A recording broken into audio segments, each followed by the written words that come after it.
The year is 1963. A tractor factory in Sant'Agata Bolognese, Italy. Ferruccio Lamborghini, a man worth millions from selling agricultural equipment, slams his fist on his desk. His face is flushed with humiliation. In his garage sits a broken Ferrari 250 GT, the third one he's owned, the third one with the same catastrophic clutch failure. He'd done the unthinkable. He'd driven to Maranello. He'd walked into Enzo Ferrari's office, the commendatore, the man who treated customers like peasants begging for the privilege of buying his cars, and he'd complained. Enzo's response? The problem is not with the car. The problem is you don't know how to drive it. Stick to your tractors. The smell of engine oil still clung to Ferruccio's clothes as he made a decision that would ignite a rivalry lasting 6 decades and creating over $100 billion in combined market cap. He would build his own car. Not just any car, a Grand Tourer so refined, so devastating, that it would make Ferrari look like a blacksmith operation. Within 18 months, the Lamborghini 350 GT rolled off the line. Enzo Ferrari had just created his own worst enemy. This is the story of how wounded pride built an empire,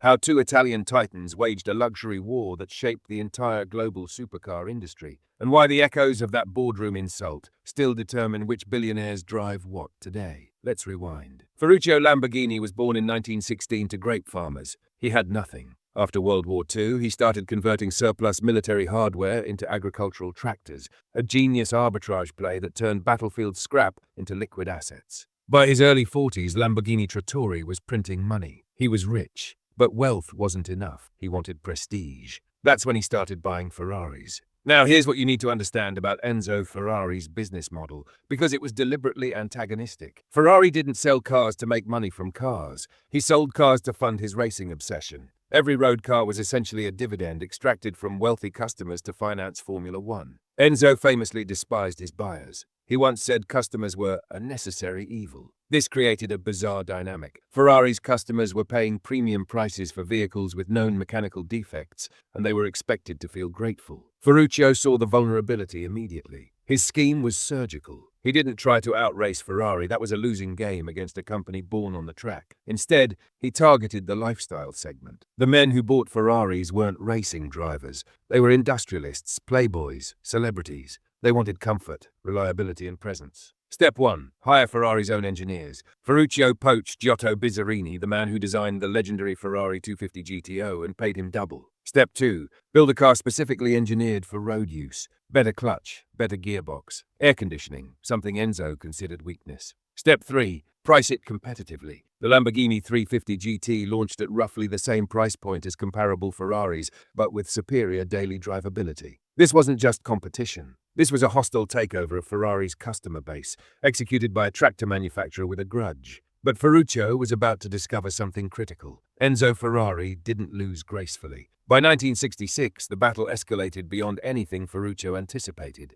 Lamborghini unveiled the Miura, the world's first true supercar. Mid-engine layout, 350 horsepower. A body designed by Bertoni that made grown men weep. Adjusted for inflation, each Miura sold for approximately $800,000 in today's money. The automotive press lost their minds. Suddenly, Ferrari wasn't the automatic answer to what's the best Italian sports car. Enzo's response was vicious. He leveraged his monopoly on motorsport credibility. Ferrari's Formula One dominance wasn't just about trophies. It was a marketing engine worth hundreds of millions in brand equity. Every Grand Prix win reminded wealthy buyers that Ferrari was authentic and Lamborghini was an imposter. But the war extended beyond showrooms. Ferrari allegedly pressured shared suppliers. Both companies relied on small Italian fabricators for components, bodywork, leather interiors, specialized aluminum. According to industry insiders, Ferrari's purchasing power allowed them to demand exclusivity agreements, threatening to pull contracts from suppliers who worked with Lamborghini. This was economic warfare. Enzo was trying to strangle Ferruccio's supply chain. The stakes?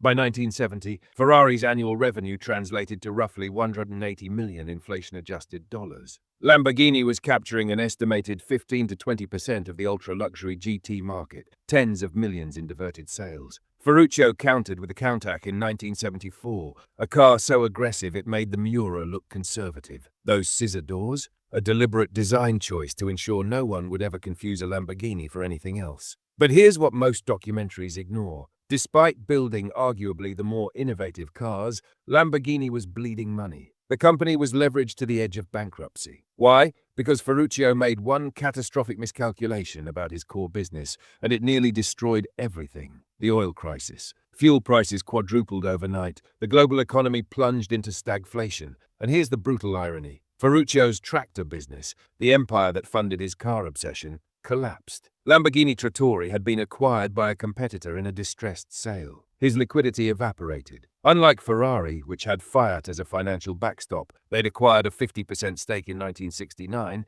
Lamborghini had no institutional investor, no safety net. By 1974, Ferruccio sold his entire stake in Automobili Lamborghini. He walked away, defeated, and retired to an estate to make wine. The company he built out of spite? It entered a decades-long spiral. Swiss investors, American investors, bankruptcy. Chrysler acquired it in 1987, then dumped it in 1994. Lamborghini became a corporate orphan, passed between owners like a beautiful but expensive mistake. Meanwhile, Ferrari thrived. The Fiat partnership provided capital for expansion, while the Agnelli family managed the brand's exclusivity, deliberately limiting production to maintain scarcity premiums. The public perception calcified. Ferrari was the legitimate heir to Italian automotive royalty. Lamborghini was the rebellious flash in the pan. But then, in 1998, something unexpected happened. Volkswagen Group acquired Lamborghini for approximately $110 million.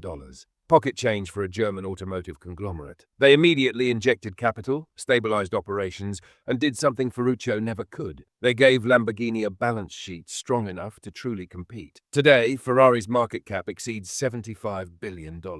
They went public in 2015, and investors treat them like a luxury conglomerate, not an automaker. Their price-to-earnings ratio rivals LVMH. Lamborghini, under Volkswagen's Audi division, generates approximately $2.5 billion in annual revenue. Their Urus SUV, a vehicle Enzo would have found disgusting, accounts for over half their sales and prints profit margins that would make a hedge fund manager envious. Combined, these two companies birthed an industry. McLaren, Pagani, Koenigsegg, every hypercar manufacturer operates in the market Ferrari and Lamborghini invented. And the tactics? They're everywhere. When Elon Musk publicly feuded with legacy automakers, calling them dinosaurs, that's the Lamborghini playbook. Attack the establishment's arrogance. Poach their talent. Position your product as the future against their outdated past. When Ferrari restricts who can buy their limited editions, maintaining artificial scarcity to inflate secondary market prices, that's Enzo's ghost, still controlling the narrative from beyond the grave. The lesson from this $100 billion war isn't about cars.